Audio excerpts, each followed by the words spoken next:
Hey, good morning. This is Uncle Lou here. Now listen to me.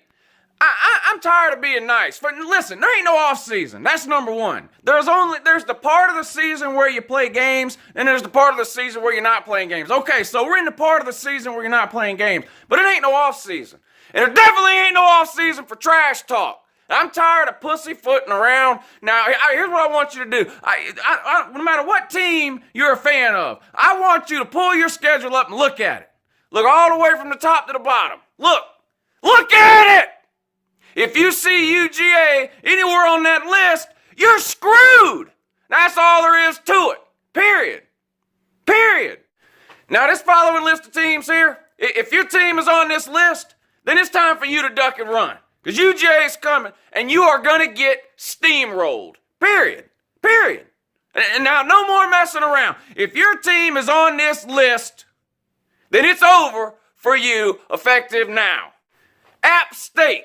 Appalachian State. Now, never in history has a team managed to hoodwink an entire nation of college football fans like App State. People still think App State is good.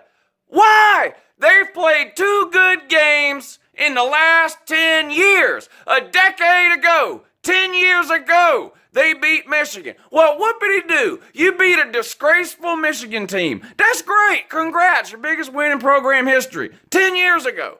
Last year, you outplayed Tennessee and you should have won that game. Congrats. I mean, you should have won, period. But you didn't. You lost. And every Power 5 team you played in between that, you got beat by an average of 35 points. So what do you have? You have a win over Michigan from 10 years ago, and a win or an almost win. You did outplay them. Tennessee from last year that had E.T. as a quarterback. Notre Dame week 2. Now, this game's already over. Notre Dame, you guys were terrible last year. Terrible even by your own standards. Would you win 3 or 4 games? Only good player you had, your quarterback, he's gone. You're not going to be any good this year. That's just the way it is. UJ's going to roll you. I am excited to play up there, though. It's not something we get to do all the time. But other than playing up there, there's nothing to look forward to about this game. UJ's going to roll you. Rudy was offsides. That hasn't changed. Touchdown Jesus is backsliding, and Brian Kelly's an atheist. Week 3, Samford. Listen, now, I know... Look, other than the UGA haters who are still clinging on with everything they have to last year's Nicholls State game, this game is over. Listen, what happened last year against Nicholls State, you will not see that again from UGA, a Kirby Smart, a UGA team under Kirby Smart. It's not going to happen. Samford, you're getting rolled. It'll be a 40 or 50-point game. The backups will be playing by the third quarter. I mean, there's nothing else to say there.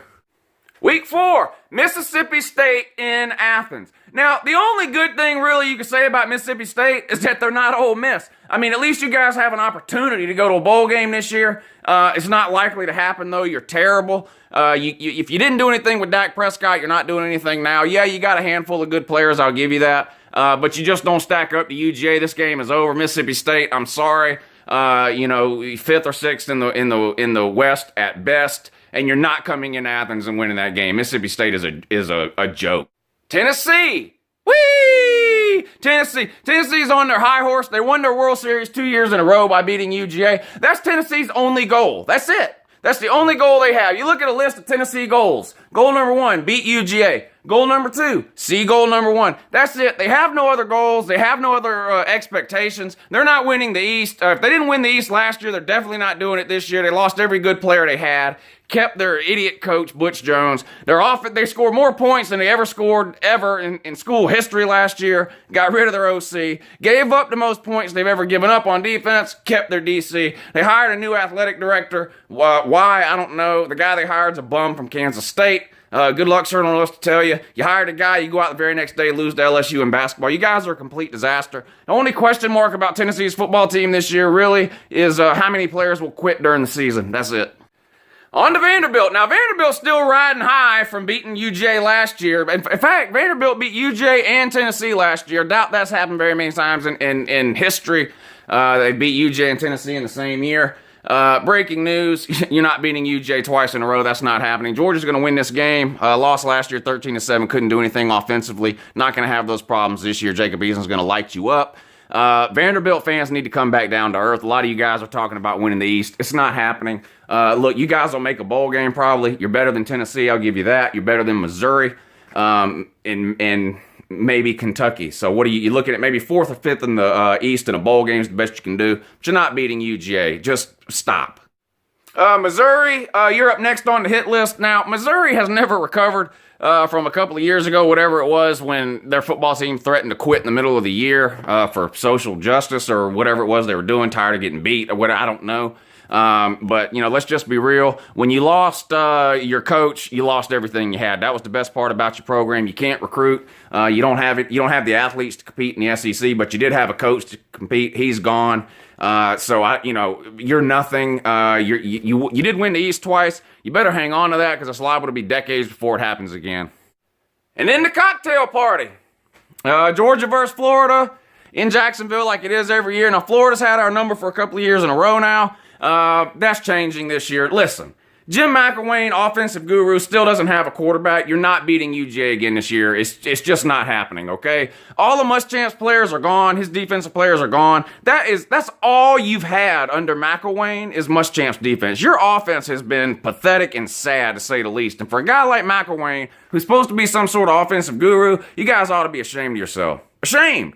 You got a field goal kicker that can kick an 80-yard field goal, and thank God you do, because you're liable to have a lot of games this year where you score 3, 6, 9, or 12 points. You guys are terrible, and you're not beating UGA this year. Just accept it, deal with it, and find a way to move on with your life. South Carolina! Now, South Carolina fan is this offseason's Tennessee fan. Last year, you couldn't shut Tennessee fan up, and this year, that's what you got with South Carolina fan. Why? I don't really know. They had a losing record last year. They won 6 games. They lost their bowl game to South Florida. UGA beat them 28-14. Their biggest win, I guess, was Tennessee, for whatever that's worth. They're excited about this quarterback they got, Bentley. Breaking news, he's not very good. There's a reason he's at South Carolina, and that reason is that he's just not very good, period. Not to mention the fact that you don't have anything else around him. Congratulations, you got Jamias Williams. I guess he didn't want to return punts at UGA, which is all he would have been doing. He wouldn't have seen the field as a defensive back. We're no longer in the market for 5'8" cornerbacks. Sorry, Jamias.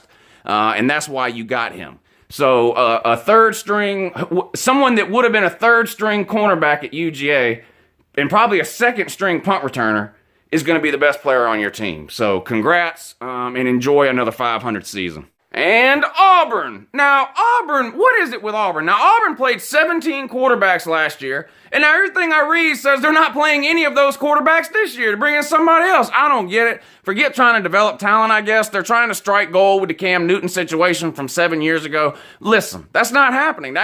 Cam Newton was a once-in-a lifetime player for most of you Barner fans. It's not happening again. The wheels have long ago fell off the Gus bus. I don't know how this guy still has a job. I really don't.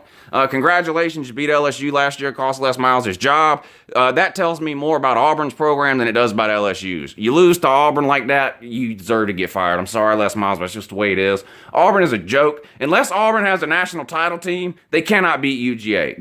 Go back and look. The last 7, 8, 9 years, Auburn has not beat UGA except for the 2 years they went to the national title game. So ask yourself this. Do you plan on making the national title game this year, Auburn?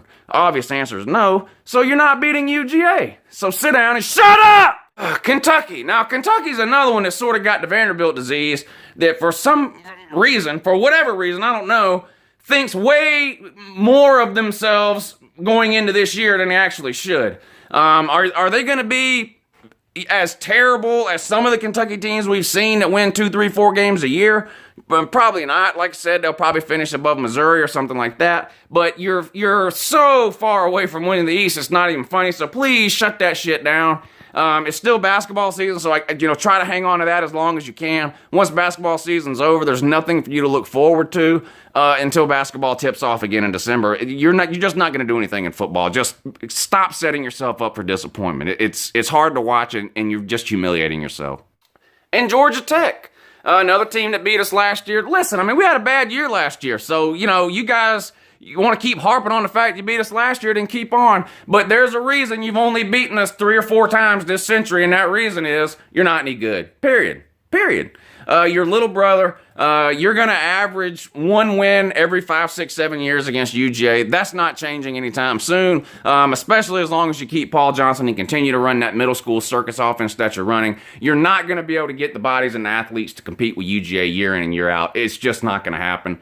You got lucky and beat us last year under Smart's first year. That won't happen again. You guys are a joke. You'll be struggling for bowl eligibility year in and year out. Like I said, you'll have the occasional year where you'll beat UGA. You'll have the occasional year where you might win 8, 9 games, something like that. But you're just a joke. Your offense is pathetic and sad. It's stuck in the mid-'80s. No one runs that crap anymore. High schools don't even run it like that's a middle school offense. You're not beating UGA. And I guess that's it, right? That's the schedule.